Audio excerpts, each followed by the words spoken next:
Real world के मुआजिज दोस्तों, मैं हूं माजिद मलिक और आप तमाम देखने और सुनने वालों को अस्सलाम वालेकुम। नाज़रीन ग्रामी, 22 अक्टूबर 2008 ये वो दिन था जब इंडिया चंद्रयान 1 लॉन्च करता है। चंद्रयान 1 इंडिया का पहला ल्यूनर मिशन था जिसका मकसद चांद की सरफेस को एक्सप्लोर करना और साइंटिफिक डाटा इकट्ठा करना था। लेकिन इसकी लॉन्च के तकरीबन एक साल बाद यानी अगस्त 2009 में इंडिया बदकिस्मती से इस मून क्राफ्ट के साथ कम्युनिकेशन या कनेक्शन खो देता है और यहीं पर इंडिया का पहला लोनर मिशन खत्म हो जाता है। लेकिन इस एक साल के दौरान इंडिया इस मिशन से काफी कुछ हासिल कर लेता है, जैसे कि यह मिशन इंडिया को डाटा और डिस्कवरीज देता है कि चांद की सतह पर वाटर मॉलिक्यूल्स हैं और इसके अलावा चांद की सतह पर मैग्नीशियम, एल्यूमिनियम, कैल्शियम और आयरन की मौजूदगी भी शामिल है।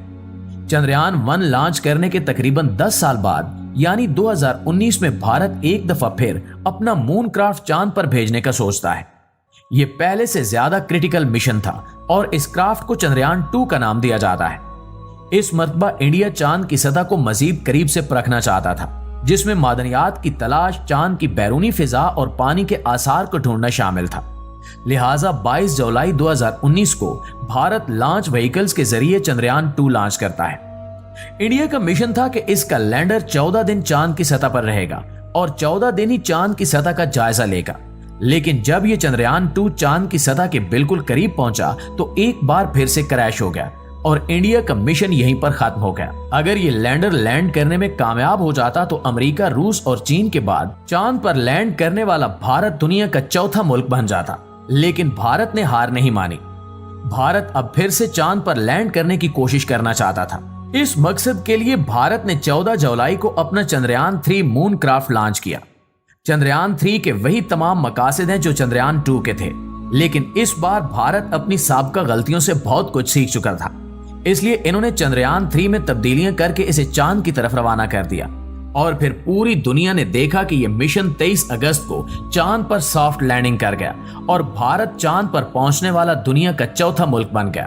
दोस्तों, इस मिशन की कामयाबी के बाद दुनिया में भारत की साख बहुत बेहतर हो गई। तमाम ममालिक इसके साथ मिलकर अगले मिशन पर काम करना चाहते हैं। इस मिशन की कामयाबी के साथ ही भारत ने यह भी कह दिया कि वो आगे किन मिशन पर काम करना चाहता है। ये मार्स पर मिशन भेजेंगे और दूसरे सितारों पर जाएंगे। भारत का इरादा यह है कि वो जमीन की बजाय चांद की सतह से अगले मिशन को लॉन्च करे।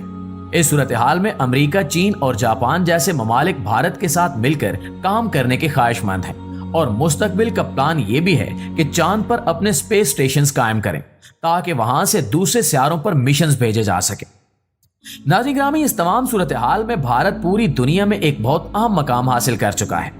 दरअसल भारत ने यह मिशन साउथ पोल की तरफ भेजा है। यह हिस्सा रसाई के लिए बहुत मुश्किल था। कोई दूसरा मुल्क अभी तक चांद के इस हिस्से पर नहीं पहुंचा क्योंकि यहां सूरज की रोशनी नहीं है और यहां बहुत बड़े गड्ढे हैं। यह एक ऐसा हिस्सा है जहां पहुंचना इंतहाई मुश्किल है। अब भारत का यह मिशन कामयाबी से पूरा हो गया है तो इसकी वजह से इसकी पूरी दुनिया में धूम मची हुई है। भारत की तरफ से अपने मिशन की कामयाबी के बाद तस्वीर भी शेयर की गई हैं जिसमें इसकी सैटेलाइट चांद की सतह पर देखी जा सकती है। अब तमाम ममालिक भारत के साथ काम करने की कोशिश करेंगे और इस वजह से भारत में बहुत सी इन्वेस्टमेंट भी की जाएगी। और जब कोई भी मुल्क इस तरह तरक्की करता है तो दुनिया की सुपर पावर्स की तरफ से उस मुल्क में बहुत सारी इन्वेस्टमेंट की जाती हैं। वहां के इंजीनियर्स और साइंसदानों को बड़े प्रोजेक्ट्स के लिए हायर किया जाता है। इस तरह दुनिया के कई बड़े ममालिक की इन्वेस्टमेंट भारत में लगाई जाएगी जिसकी वजह से भारत की मईशत बहुत बेहतर हो जाएगी। नाज़रीन ग्रामी, इस मिशन की कामयाबी के साथ ही दूसरे तमाम ममालिक यानी पूरी दुनिया एक तरह से भारत की मकरूज हो चुकी है। तमाम ममालिक चाहे इन्होंने स्पेस मिशंस में जितनी भी कामयाबी हासिल क्यों ना की हो, लेकिन भारत इनसे एक कदम आगे निकल चुका है और अब तमाम बड़े ममालिक भारत के साथ डिपेंड करेंगे ताकि वो अपने मिशन को भी आगे लेकर जा सकें। इस सूरत हाल को मोदी अपने फायदे के लिए इस्तेमाल करेगा और वो आजाद कश्मीर पर हमला कर दे तो तमाम दुनिया इसके साथ होगी। तमाम बड़े ममालिक यही कहेंगे कि जो भारत कह रहा है वो ठीक है क्योंकि अब इनका मुफाद भारत से जुड़ चुका है और वो अपनी तरक्की के लिए भारत के साथ के मोहताज हो चुके हैं। इस वजह से अगर भारत की तरफ से पाकिस्तान के खिलाफ कोई ऐसा कदम उठाया जाता है तो दूसरे ममालिक जैसे कि अमेरिका और यूरोप वगैरह की तरफ से कोई खास मज़ाहमत नहीं की जाएगी। दूसरी तरफ अगर हम पाकिस्तान की बात करें तो स्पेस मिशन तो क्या, आम टेक्नोलॉजी में भी भारत हमसे बहुत आगे है। अगले कई साल तक हम शायद भारत के बराबर भी न पहुंच सके। ऐसे हालात में भारत पाकिस्तान पर हमला करे या किसी भी तरह पाकिस्तान को नुकसान पहुंचाने की कोशिश करे तो अब भारत को बहुत से हामी और दोस्त ममालिक मिल जाएंगे। लेकिन पाकिस्तान के लिए परेशानी की बात यह है कि हमारे किसी मुसलमान मुल्क से ताल्लुकात अच्छे नहीं हैं और न ही हम अपने बलबूते पर कुछ कर रहे हैं। ईरान हो या अफगानिस्तान, कोई एक ऐसा मुल्क नहीं है जो मुश्किल वक्त में पाकिस्तान का साथ देना चाहे, क्योंकि जाहिर है कि जो मुल्क मांगते हैं उनकी दुनिया में इज्जत नहीं रहती। दोस्तों, हमें टेक्नोलॉजी को बेहतर करने की फिक्र है और ना ही दुनिया में अपना मकाम बेहतर करने की। हम अपने हालात के बारे में शिकवे तो जरूर करते हैं, लेकिन जब कुछ बेहतर करने की बात आती है तो मुल्क छोड़कर बाहर जाने को तरजीह देते हैं। हम तो बस अल्लाह ताला की उम्मीद पर बैठे हैं।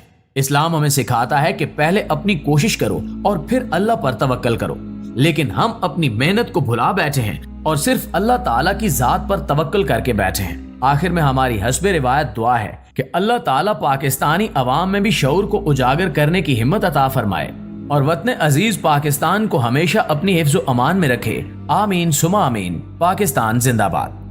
जी तो नाज़रीन ग्रामी, ये थी हमारी आज की वीडियो। इस हवाले से आप दोस्तों की राय क्या कहती है कमेंट करके हमारे साथ शेयर जरूर कीजिएगा। इंशाल्लाह आपसे मुलाकात होती है अगली वीडियो में। तब तक अपना और अपने प्यारों का ढेर सारा ख्याल रखिएगा। अल्लाह निगहबान।